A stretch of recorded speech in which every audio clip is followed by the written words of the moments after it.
well, is the Pinkie Pie of the group. And oh, I am dreadfully sorry. It appears I am not here at the moment, but fortunately, I am someplace that you guys are familiar with. So let me take you to there momentarily so you can see me. Here I am. Welcome to Bronimanaics Discuss episode 50. That's right, folks. We reached the big 5-0 of Bronimanaics Discuss. I have with me here this afternoon Starlight Glimmer, which is Neon Blade.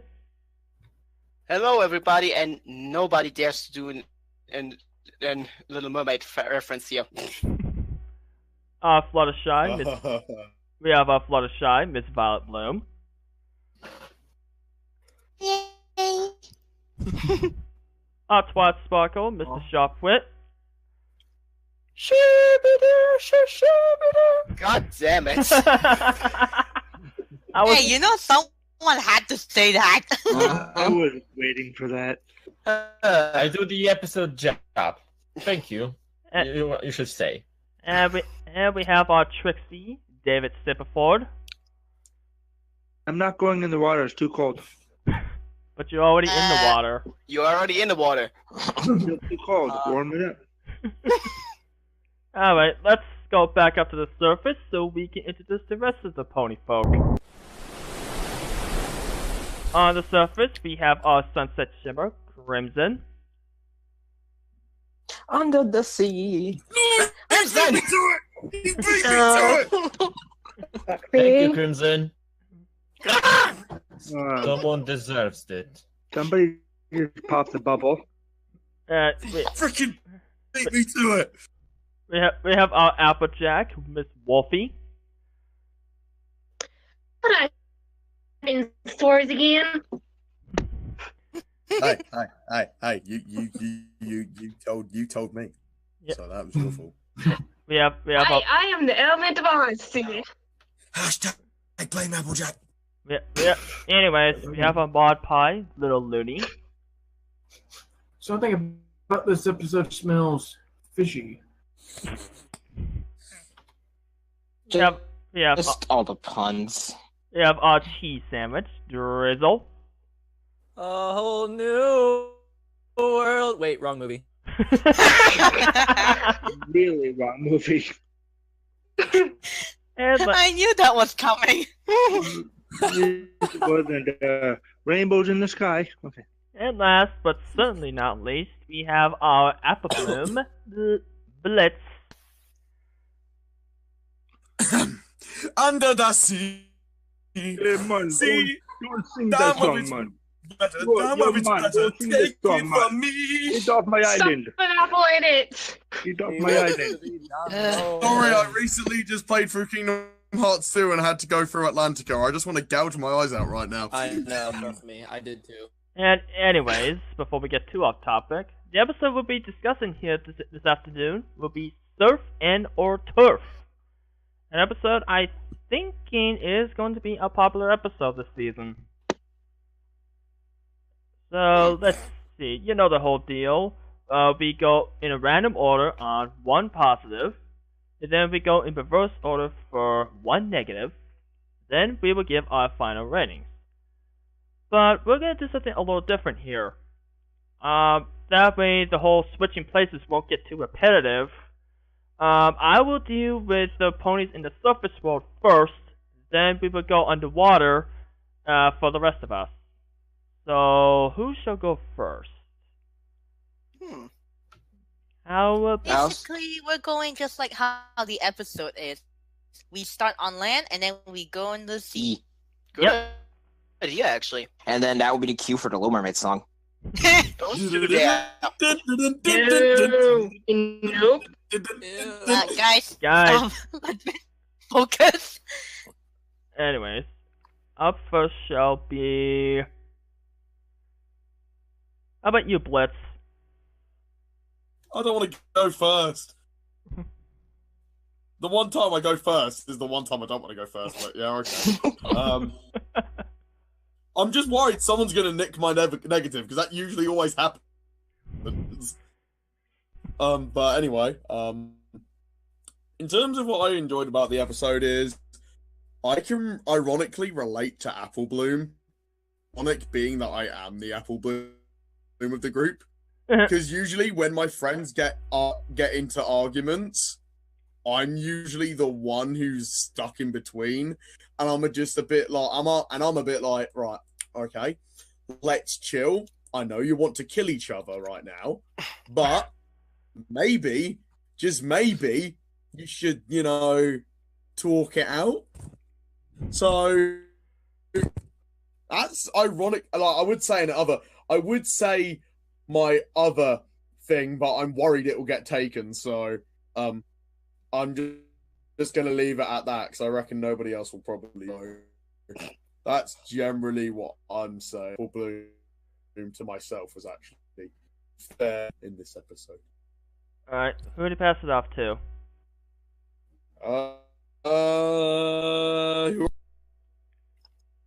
Okay, in the surface world is Crimson, Wolfie, Looney, and Drizzle.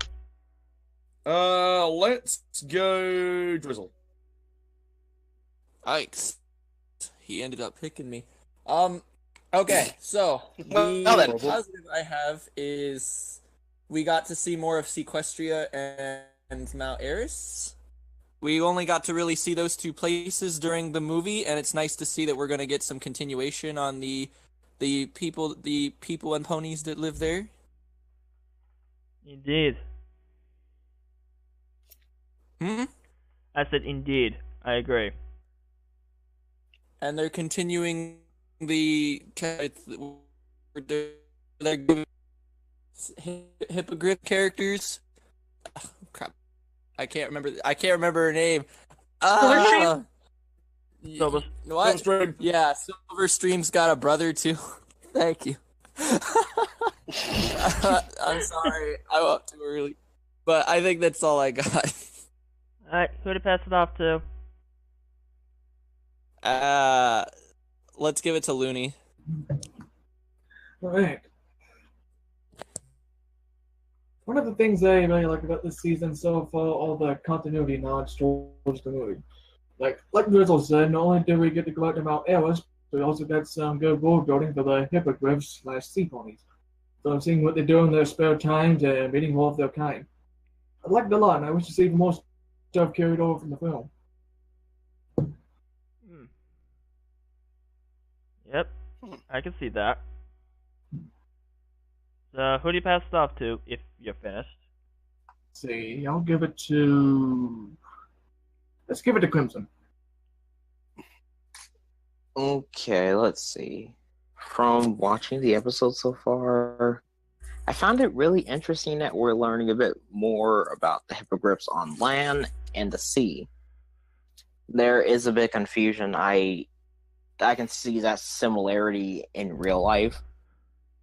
That's like saying, do I want to step out of, like, say, this person wants to step out of his house, but he's so used to being inside the house. So it's like kind of taking the witch and witch opportunity for that one.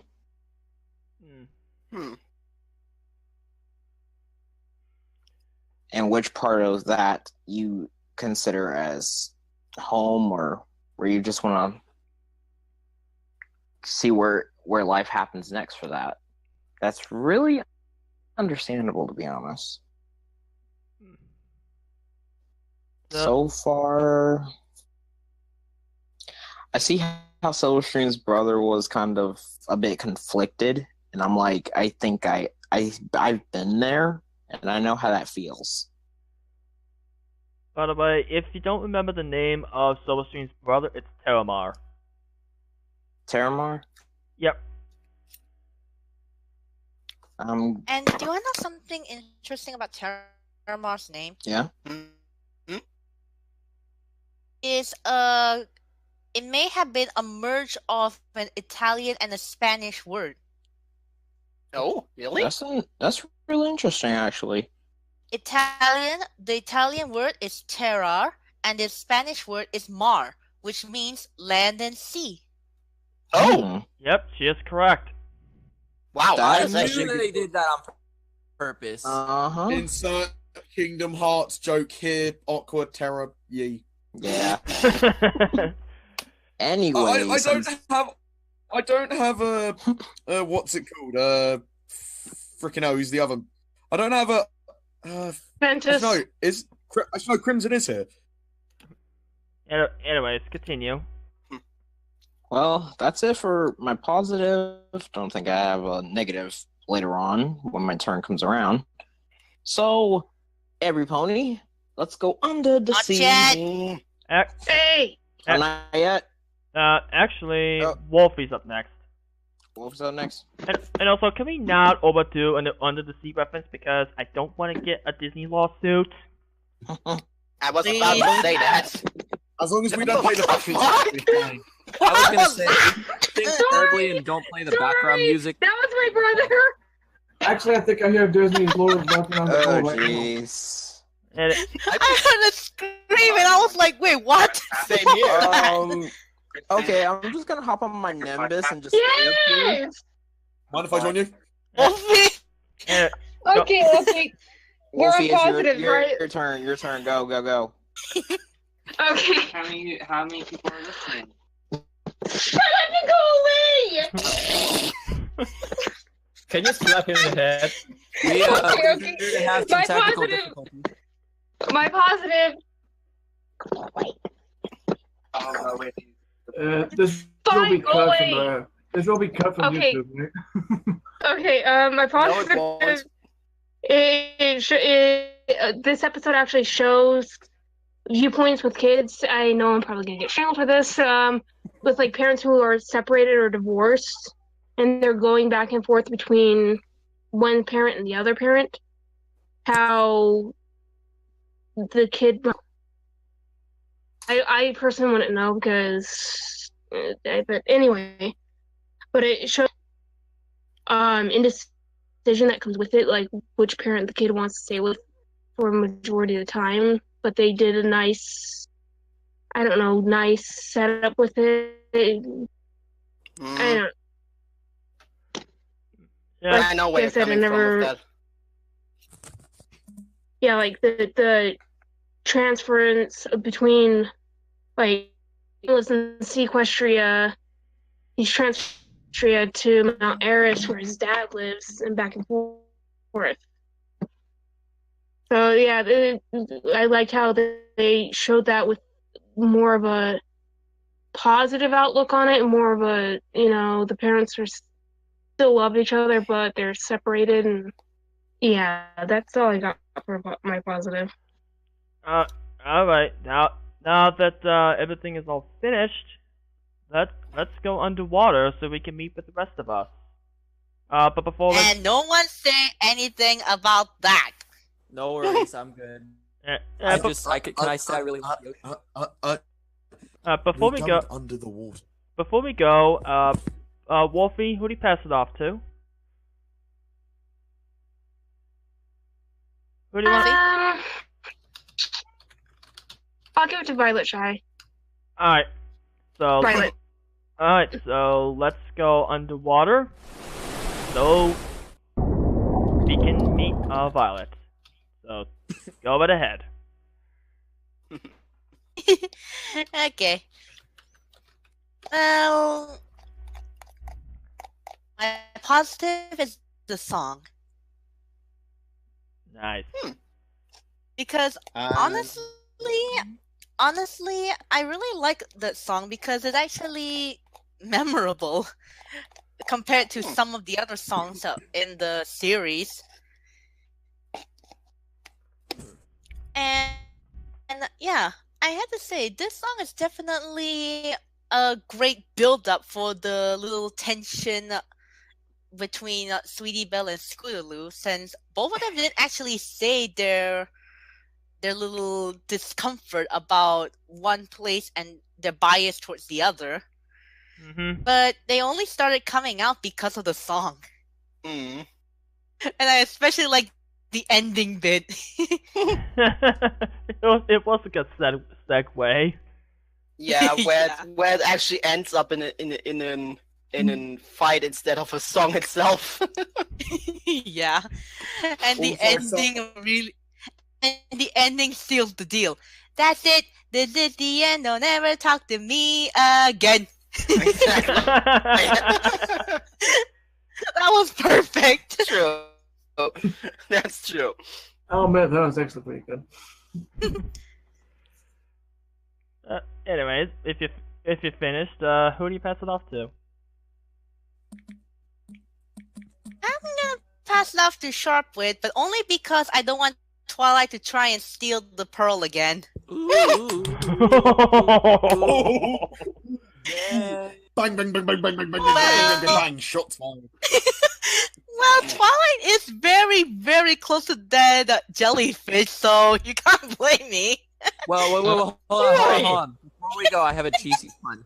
He might not be able to steal the pearl, but he did steal your heart. Aww. Heart. Yes. Corner yeah. now. Really? Enough. Let's I've get turned started. the scene on the episode. You ruined it. What? Alright, We just need a tally. Blitz Kingdom Hearts. Anyway, Can I? Go ahead, Big Bro. Thank you. What I like about this episode is actually the fact that we can finally see more of the hippogriffs than we saw in the movie, as well as they have developed after the whole movie. How much they've rebuilt the whole civilization, the Mount Eris, that looks definitely a lot better than the ghost town in the movie. Agreed. Not to mention that I actually like the fact that not all the hippogriffs want to turn back to the hippogriff, but they prefer to stay as sea ponies because they just got used to this form. Because we can easily assume that some of them were born that way and might not like to change into something new and get used to the new form and the new settings and stuff like that. That's actually also realistic, in my opinion, than just saying, "Oh, okay, Soul King is there, is go back to mode being a hippogriff again." That's actually, I think that's a nice touch. With that being said, who is the underwater folk here? Me, David, and Neon. Go on, the fluffy one. Alright, my turn. Okay, so oh gosh, I got a lot of positives here. Oh my goodness. I had a hard time picking too. Only one. Yeah, I know. I had a really hard time with this one, but I'm gonna go with this. My positive for the episode is basically the exploration. Like, okay, we actually get in touch with the culture of the hippogriffs. Since they are revived after the Storm King kind of bit the dust. It's very nice to see them prosper, and I like the fact that they still can be sea ponies at will, pretty much. So that way we get a more exploration into the culture, as well as a little bit of diversity. So basically, I love the exploration of the hippogriff culture. It's great world building. Also nice nod. That's true. Also nice continuity nod to the movie. I feel like we're gonna be seeing that a lot this season. Oh, I hope so. In terms of what people are saying, and people are predicting, it hasn't been officially confirmed, but people are predicting that Season 8 takes place roughly either a month or two after the events of the movie. Isn't that already confirmed? Was it? I believe so, yeah. I think it's already been confirmed. It was confirmed even shortly after the movie that this is canon. After the Season 8 started, it was confirmed by the show staff. It's like the week or... Okay. Wait, wow, in that case, it's kind of surprising how fast they rebuilt the city. Yeah, exactly. Holy That's crap. what I was about to say. How the hell have they done that? The first episode started 2 weeks after the movie, but we don't know how much time passed between this episode and the season premiere. It might as well be a few more months. Fair enough. And that. Actually, yeah, that's a fair point. Anyways, very... I got nothing else to offer, so I'm gonna pass it off to David. Thank you. I was losing air down here. Oh, Lord. This was actually a very tough, like you said, Ven, to pick up, especially just one. But expand on what you said about the culture and stuff. Actually, to be honest, my positive is actually kind of weird. When the episode started and they, like Twilight and the CMCs, they got on the train, I always kind of wondered how much train tracks they have around, like Ponyville, / Equestria. Like, do you know how much, like, do you know, like the cost of building all those trains that go to these different areas? Like cost for the culture, for the economy of Ponyville? And yes, I said economy. Well, like these trains, or what the train called, the Friendship Express. Yeah. This train system goes from Crystal Empire to Manhattan to the newly Mount Everest. I always thought about that these trains must be a lot costly to. I know this is a cartoon, but like, I just had this thought about that last couple episodes about the train and how much like coal it takes to travel through all these places. I know it's kind of weird, but just a thought. It's an interesting It's thought. not the first time the show is like the bending the reality of the kind of dig into that, or you get a headache. Well, yeah, I don't want to dig too much into it, but it's just Don't kind of dig at weird all. how I thought of it. Or at all. It's not worth it, or you only get a migraine, like the biggest you will ever have multiplied by 100. Like trying to question Pinkie Pie. Yeah. Pretty much. And we know how that went. You question, it's like how, depending on how much you question Pinkie Pie, the world might as well just bloody implode on itself. Don't question the best pony. Anyways. Exactly. Anyways, But yeah, that's my positive. It was Alright. kind of awkward, but Alright, your turn, Neon. all right. Well, I'm glad that nobody picked it yet, but can we appreciate that we have finally a likable and relatable male character in the show? Yeah. Especially as someone Ooh. as someone who was actually as the focus in the episode. I mean, how many real male characters we had who had really a positive impression right from the get-go? Sunburst. Spike. Sunburst. Spike. Shining armor. Three. Shining armor. Debatable. Yeah, debatable. Wouldn't But Spike that's be only the because of one? his late introduction. I have to Exactly. give that. Yeah. Yeah, but if you compare that to the other male characters that have been introduced mostly like as the convenient plot device, so to speak, he was actually one of my favorites so far. As someone who's I struggling to have decide to give between- that. Someone who's struggling to decide between living in Florida and Colorado, I can relate. Wait, what? I said Colorado's nice this time of year. I'm trying to figure out places based off of my home life because my home life sucks either way. You know, the funny fact is, I'm actually not from the US, but I'm getting the joke here. Wait, what? 6-hour drive for Wolfie. Making my way downtown. Also, I could. Well, anyway. Also, I could relate to Terma because my parents were also divorced.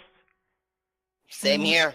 Yeah, But for me, it was actually easier. Me too. I can actually say that as well.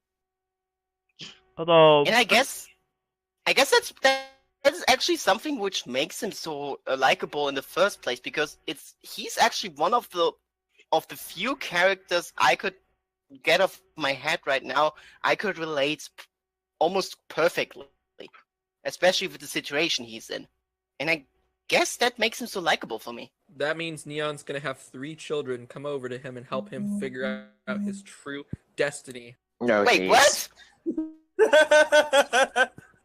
Wait, Wait, hold on. Hold your Wait. phone there for a second. How do you come with 3 child? What the fuck? yeah, we're getting a little. Thank you. Yeah, we're getting a little off tangent here. Again. Ow. But yeah, that's actually my positive about the episode, All right. at least for me. All right. It's now. Is anybody actually left? No, that means you get to go again. Huh. Yep. Okay. Negative. Boo. That's a tough nut to crack.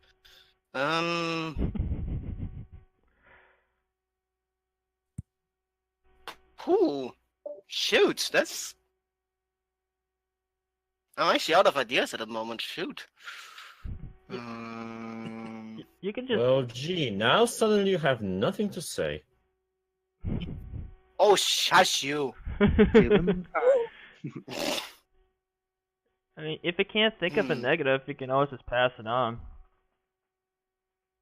Well, in that case, I'm passing on. I can't tell right now. Maybe I'm getting to something, but for now, I have actually no idea. All right. I guess it's your turn, David. Okay, my negative, it's just kind of a nitpick. I didn't really like how the Cutie Mark Crusaders were arguing, mostly, of course, Sweetie Belle and Scootaloo, because I know this was a huge adventure for them because of their first map quest friendship lesson. But I did not like how Scootaloo and Sweetie Belle were arguing, because, you know, they're the Cutie Mark Crusaders. They have done so much in the series so far, and they're arguing over trying to help a friend, Terramon. Is that his name? Terramar. Okay, Terramar. And they're just like sulking on the side of the beach at the end of the song, and poor Apple Bloom, like, she's in the middle of all this, and not even Apple Bloom, like Terramar himself is like sitting on the branch of the tree and saying that, you know, can't I make my own decision, and you're making it harder for me, and, you know, and Sweetie Belle and Scootaloo should have known from the first glance that this is not helping. This is just making. So I get what you're saying. The whole argument between the Bronimanaics Crusaders, it doesn't sit well. Yeah, it doesn't sit well with me. It kind of left a bad vibe in my stomach. I was like, why are you two arguing? You're supposed to be here on a friendship lesson. And I was just like, oh, you two, come on, you're better than this. Apple Bloom is best Crusader. Everywhere, Bo. Okay, anyway. Eh. Okay, I'll pass it on now. Alright, my turn. I just had to get that off. Alright, my turn. And, okay, I'm actually gonna walk off David's negative because, me and I discovered there's one other person who kind of had the same negative.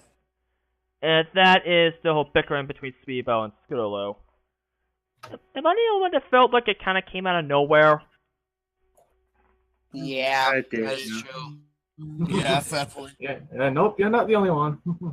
Even though I kind of called it because, of course, Sweetie Belle would love the, what's the name of that mountain range with, That's like a musical site or something. Harmony Heights. Harmony something, something like that. Yeah, Calamity Harmony Heights. Heights.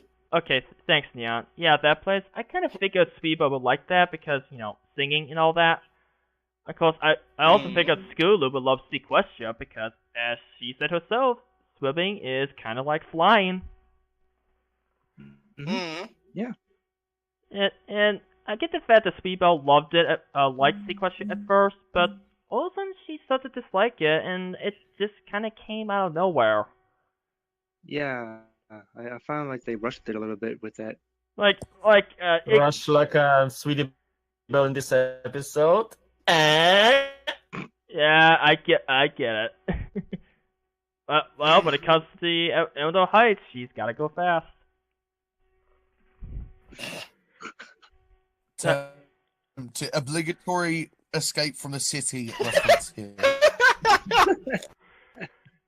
Oh God, why I'm actually the level in my head right now skin off Mount Eris. What the heck? You know it. You know Mount Eris does look like the very first Sonic level in every Sonic game. Oh, God. In a way, yeah. Oh, you mean it just looks like Green Hill Zone because literally everything in Sonic's first level at this point might as well just be Green Hill Zone. Any artists out there, do fan art of Sweetie Belle as Sonic or Sweetie Belle with the Gotta Go Fast logo above her head. Sweetie Belle is taped to the back of the and before they taped the Green Hill Zone music over Sweetie Belle. I have a better idea. I have a better idea. Okay, Sweetie Belle on a makeshift snowboard like in City Escape, rising down of Mount Eris. Okay, that's the last request. Now let's continue with the podcast. Sorry. So Sonic Dash ship case confirmed. Must ensure that my negative isn't stolen. Anyways, that's my main negative for this episode. And okay, a little bit of a spoiler. The whole bickering between Speedboat and Skulu is the main reason why I didn't give this a 5 out of 5. Huh. I'm just saying it right now. That's actually my reason too. So I'm gonna keep my mouth shut and just pass it off to Sharpwit. Let me get this ready. I got nothing. And you that was very good. That was very good, Sharp. Is At this, least is I this know the when apocalypse? Neon, at least I know when to shut up. Is this the apocalypse? Shopware doesn't have a negative. Actually, if I had to say, maybe if a negative, I would say, is the whole swimming is like flying Skulu God, because it's kind of not valid, given that the Terramar is hippogriff and he can fly, not ability, but still. So it's her negative. So her point is invalid in hindsight. Other than that, I borrowed that from Tricky Fox. Shut up. So anyway, pass it on. Violet, you have a stage.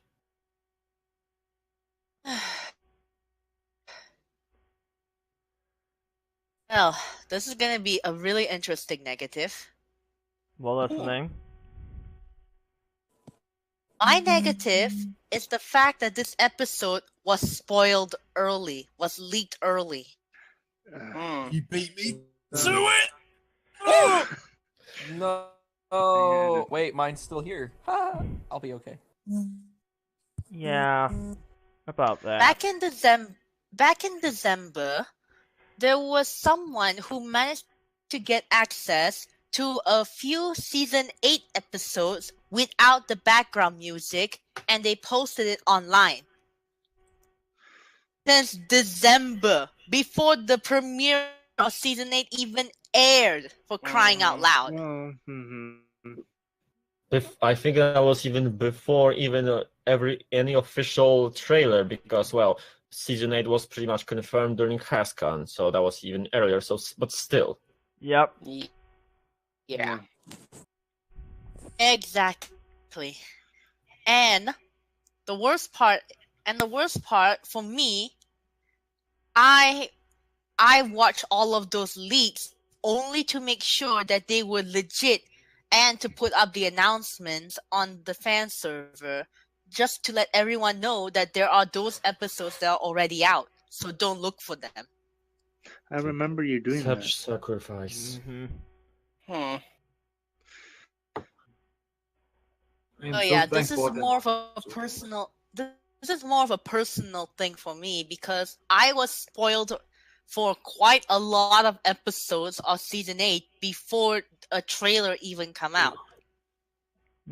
I am so thankful I decided not to watch those leaks. I came this close to doing so. I was really close on watching them, but I was like, nope, I'm gonna I watch. only watched parts of one episode to make sure this is legit, and then unfortunately, no, and of course the new intro. So that's all. So I only know what's in one episode, and that's all. I don't know the details, but still, I only watched the new theme. Kind of watched. Yeah, and yeah, to point out what Endless Nonsense said in the chat, not really the episode's fault, but I see what you mean. No, yeah, that's the fault of this one dude or group of dudes who decided that's the brilliant idea to hack into Hasbro's server, stole those episodes that are not wait, not Hasbro, DHX, because DHX is producing those. Yep. DHX server hacked their stole those because that's pretty much stealing the episodes.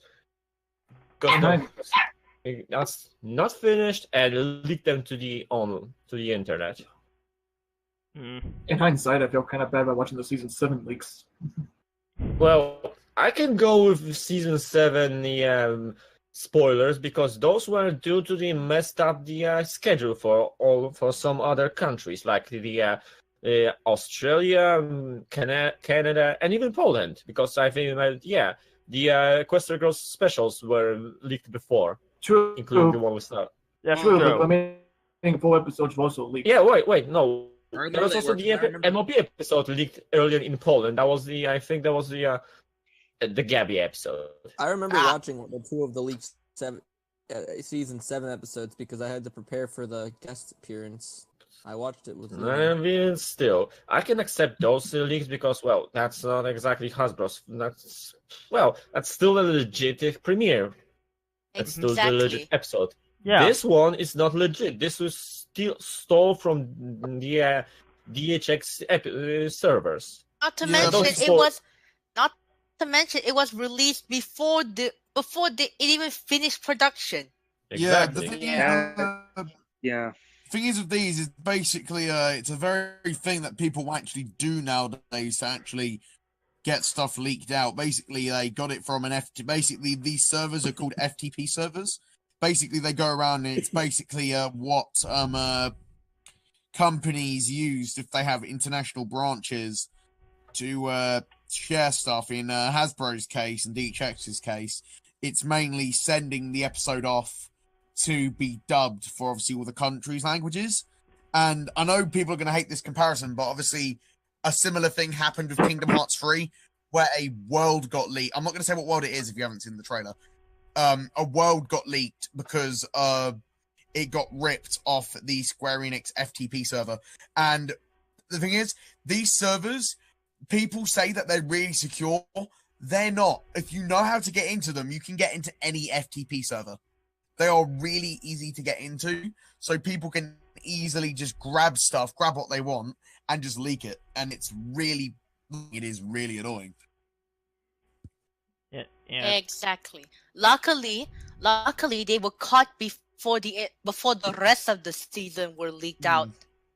And they were all taken down in like less than a week. Yeah, Except the ones on Daily Motion. Except the ones on Daily Motion, because those are still up. Yeah, that's kind of odd. Problem is with that is that the damage is already been dealt. Yeah. That's the problem. That's the problem with anything. It's like when the Kingdom Hearts 3 world got leaked, you'd see people overreacting, everyone freaking out, and it was practically everywhere. Same when the episodes got leaked, everyone was freaking out, and it was practically everywhere. And I only watched one of the episodes, and it was this episode because I was curious of the title, And yeah, it was a brilliant episode, and obviously rewatching it again, yeah, it still is brilliant. But the problem is that the damage is already done. Like, it's the problem with today's world is that there's no consideration for others. If you take it off the FTP server, and it's a bit like you leak the episode, maybe put something in front of the episode to say this episode has been leaked. So maybe you should. They can't because that thing was official DHX product. So at the very beginning, they already show like they always do in the production. They do the storyboard opening bit. I know, but the thing is, what they can't could have done is to. They can't just add this. This is a spoiler. This is a leaked episode because it was stolen. They didn't put it out on purpose. It was stolen. She has a point. And I think we shouldn't go any further. So please. Yeah. So anyways, let's go back up to the surface world and hear from Wolfie.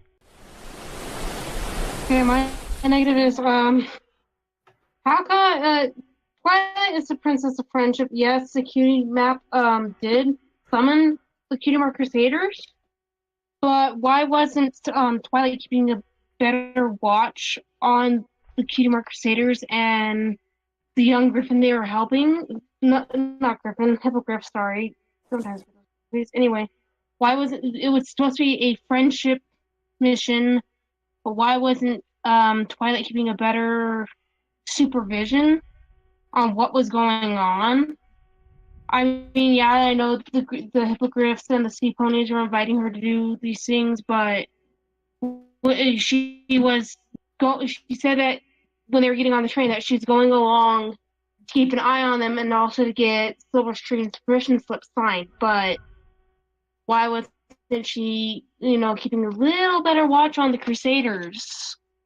So that way things didn't get to the point where Scootaloo and Sweetie Belle were black women had to step in and be the peacekeeper between the two. So basically you're criticizing Twilight for not being the parent. Well, I mean, kind of, because I mean, I can kind of get she what did she's saying. She did say she was going there to help them somewhat in. No, I think she said she's gonna keep an eye on them because, well, they kind of need someone to supervise them because they're going let them go alone to a completely unknown place. No, I got that, but remember, she was mostly trying to earn them trophies, though. And other than that, she also didn't want to interfere with friendship mission as she used to before, because that's the reason why she didn't go to Griffinstone, or why she didn't went with Starlight. Fair enough. Exactly. I was about to say that. She spied on Starlight. That was my favorite. She was like a little mannequin. Anyways, you got anything else, Wolfie?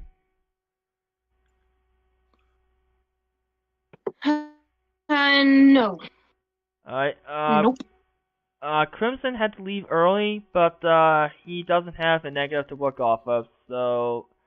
So that means I finally get to hear Looney's rant. Yep.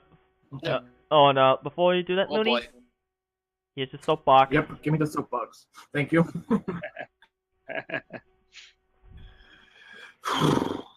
Sweetbelle, Scootaloo, I loved you to death, but what the heck happened to you? First off, I was annoyed with Sweetbelle's sudden attitude when they turned into sea ponies and visited Sequestria. Yes, maybe she did enjoy it at first, but her grabbing, the more and more they explored her, just really started getting on my nerves. You're telling me you're not captivated at all by suddenly growing fins and the ability to breathe underwater?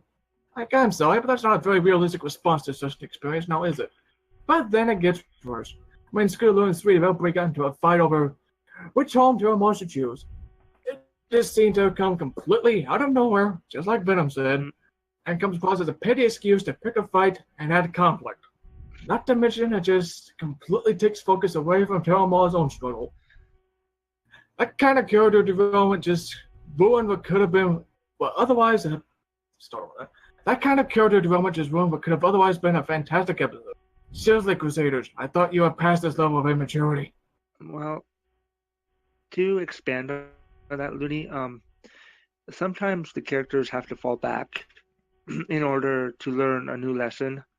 And yes, you're right. I mean, they have slipped a little ways. You know, Sweetie Belle, you're right. I thought she would be more excited that she's visiting this new area on the friendship map and going underwater and becoming a sea pony.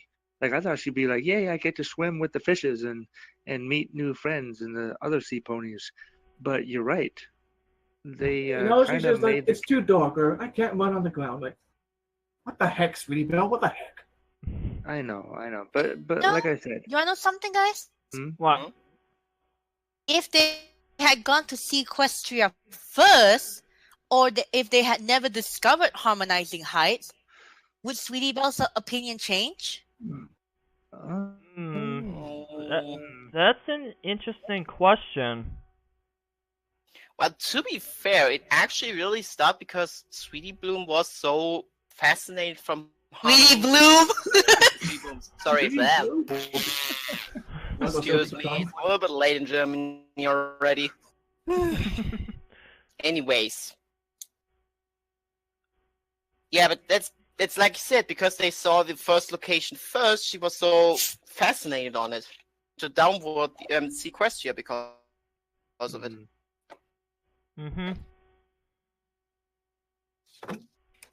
Yeah, to be honest, have we all fell under that same trap?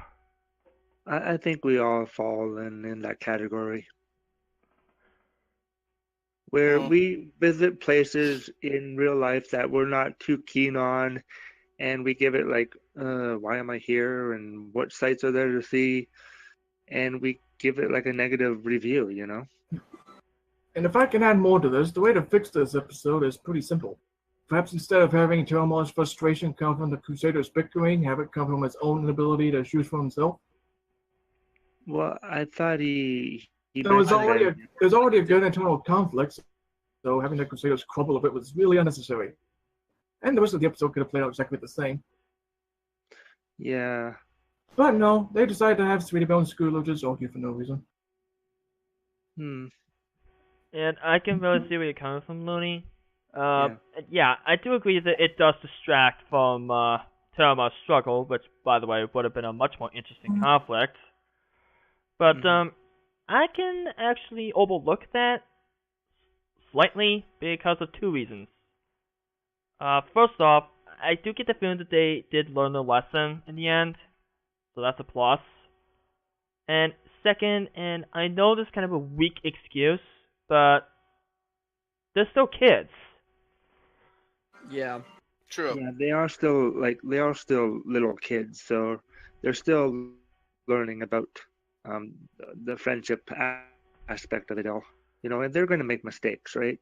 Right. So like go on. The song says, nobody's perfect. That's true, but it still doesn't mean I forgive them. Nor do I forgive the writers. Well, you can't. Like I said, the writers are just diving into the episodes, and they're trying to tie up loose ends. And sometimes they do it, sometimes they don't. Correction. This writer is just diving into the series. This is a very new writer. Well, in that case, props to him. That was actually a good episode in all. Well, except for the one Crusader bit, though. Hey, Violet. Was that an intentional pun? No. Dive in. Series, I get it. I only say that one because David said it first. Anyways, you're finished learning. That is my negative, so let's move on. Alright, your turn, Drizzle. Okay, so yes, my negative is in regards to Sweetie Belle, but I think compared to what everyone else has been saying, it might be a little different. Has anyone noticed that she was excited about being underwater at first, and then she got frustrated, and then she was excited again during the song, and then she was frustrated again? I think Drizzle, that actually is a very key component on what you just said about she was kind of back and forth. She was excited, then she was frustrated, and then she was excited again. So it was like, she kept what do switching I do? the tone. Yeah. Yeah. They kept switching the tone. Like if you go back and rewatch it, which I'm sure we've all probably seen it twice at this point, if you just watch the scenes, look at her. She doesn't seem to have an issue with it during the song or when she first gets there. But at the end of the song and just in the middle part there, she's just not thrilled to be there whatsoever. It's like they weren't really sure if they should make her happy or not. I don't know. I looked at the footage and I thought she was frowning. No, when she first gets there, she's all good to go. I meant during the song. Oh. Yeah, because I think Scootaloo was. There were some scenes in the song where she was all right. True. You were gonna say about? Sorry. Well, she was for that brief moment when they were circling around underwater, where the two dolphins were swimming above them. Yeah. Well, I think that's more for the sight of the dolphins than anything. Besides, who wouldn't want to spend a day underwater being excited? I know what Lunia just said too, is that sometimes these characters have to fall back to find their footing, you know? Yeah. Of course they do. It's just like all of us in real life. We have to fall back and make mistakes so we can fix our and make ourselves better. That's true. So with the Crusaders, like Sweetie Belle. Yeah. Anyways. You got anything else? Go on. I suppose that's it. Yeah. Blitzy is next, yeah? Yep. Your turn. All I'm really gonna say is because I want to keep this short. Oh, bloody hell! Home phone's going off now. Great. Sorry about that. In terms of what I just want to say is that I know obviously the animation is different and everything, but is it me or does the designs of the hippogriffs and the sea ponies feel off?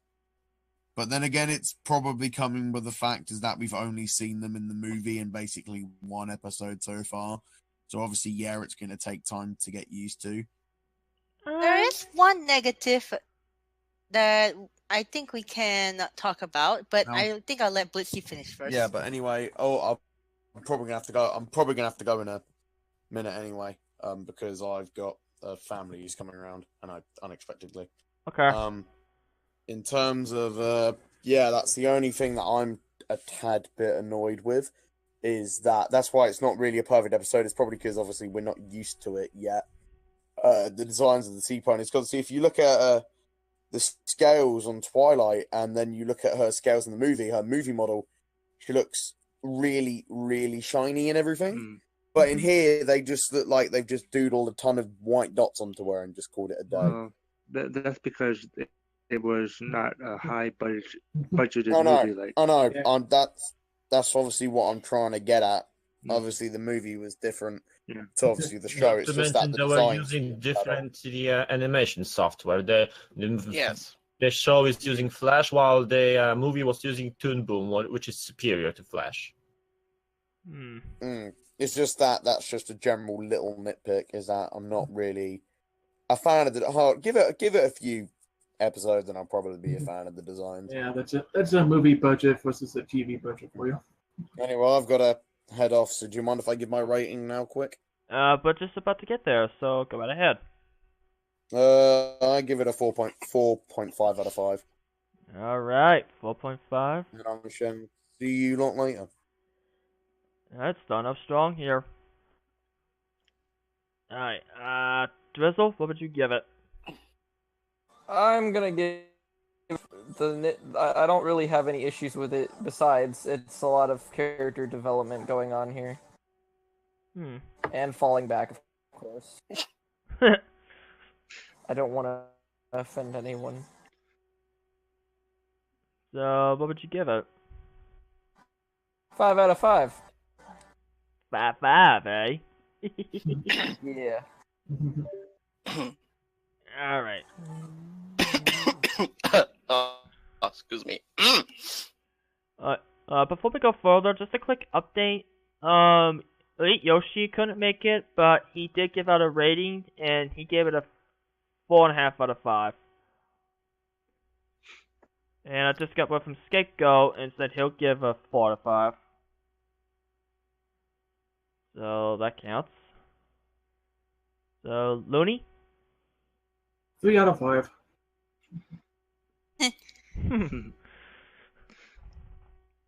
Well then. Wolfie? Give it a moment. Not Nicole. Oh yeah,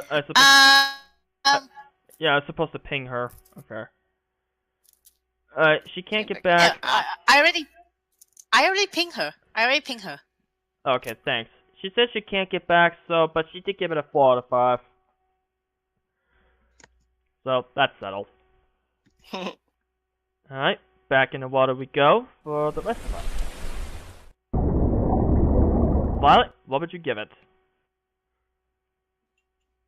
4.5 out of 5.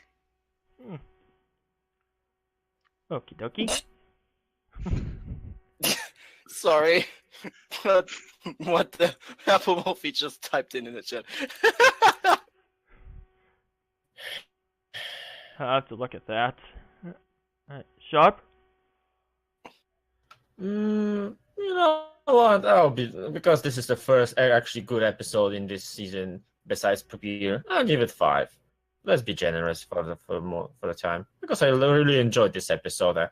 For a change after the past 3, which I didn't enjoy. Because that a nice change of pace, eh? Well, okay, maybe if the previous episode were okay, but other 2 were not. This was actually pretty finally enjoyable episode, and barely anything negative I could say. Maybe it's a few nitpicks. Another update. Shop and I have switched places. Alright, another update. Endless in the chat gave it a 4 out of 5. Just a quick update. As for me, 4.5. Like I said before, if it weren't for the bickering between Speedball and Skulu, it would have been a 5 out of 5. But sorry, episode, but because of that little bickering, you just lost half a point for me. Still love it though. Definitely my favorite episode of the season thus far. David? I say last week's episode now. My rating for this episode was 4.5 out of 5. Really solid. I really enjoyed the song. And before I get going and sitting back, I want to mention that, have you noticed in the credits that Scootaloo had a brand new singer? I did notice. I actually noticed it from the different voice. Because I was listening to the song, I was like, that's not Madeline Peters. She's I forget the name of the singer. I have to look at the credits again, but yeah, it was pretty cool to see that Scootaloo had a brand new VA for her singing role.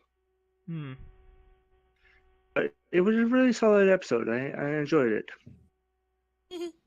And Neon, that leaves you. Well, I'm completely on your side with the rating as well then. 4.5 out of 5. Okay. I'm sensing a bit of a pattern here. What, cupcakes? Very funny. Not that pattern. I'm hungry. I'm gonna make me some chicken burgers. Yeah, very funny, guys. Give me a quick second so I can do my calculations. And Who's playing Kingdom Hearts? Who's playing Kingdom Hearts? Me. Not me. Nope. That's What me. one? That's a gamer. Grizzle. The only other gamer in this chat is me and Ven's doing his ratings. Oi, I'm a gamer here too. Oh wait, I forgot about Sharp and Neon. Sorry. Oh, you gotta be freaking... Sounds like vigorous button mashing on your controller. I am. I'm playing the first one, and I'm being attacked by a tiger. Oh, deep jungle. Yeah, oh, I'm no, in deep oh, jungle. No. Can The we worst actually one in get... the game. Yep. Let's Can we... Yep, because I just got the rating up here. The overall group rating for Surf and or Turf is a 4.5. Nice. Yeah. I'm betting Is my that, three tied is with, lower. is that tied with Granny's Gone Wild? Yes, it is. It is. I gave that one a 5 out of 5 too. I'm betting my 3 is what lowered it. Yeah, Looney. Yeah, Looney. I'm surprised you had the lowest rating out of all of us. Looney's scoring. It's really Looney's like Yeah, I swear, Shop and I switched places this time around. Looney takes Sweetie Belle very seriously. You don't get in the way of his Sweetie Pie. Sweetie Pie. Wait, Apple what? What is this about Sweetie Pie? I like pie. There's no nice shrimp in Sweetie Belle. That means Sweetie Belle is related to Pinkie Pie? No. Since when did you ship me with Sweetie Belle? This podcast. Jeez. Alright. We're now lowering our Sweetie Looney. Alright. Okay, so that concludes this journey to the beach and Sequestria. Thank you all so much for joining us on our very eventful podcast indeed.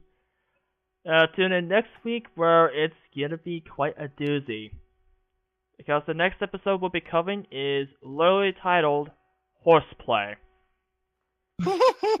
I expect lots of horsing around next time. And, boy, with a title like that, I can already expect some stuff. And without giving anything away, I read the synopsis for that episode and call me hyped. That's all. Okay then. Hold on, wait. Can you send me this, please? I will in a moment. But that'll be all for today. I'll see you all next time. Peace. See ya. Yay, happy 50th. Yeah. I hate Deep Jungle. I I'm know guessing I live. should return the soapbox to Shop now. Anyways, Oh. may the fluke be with you all.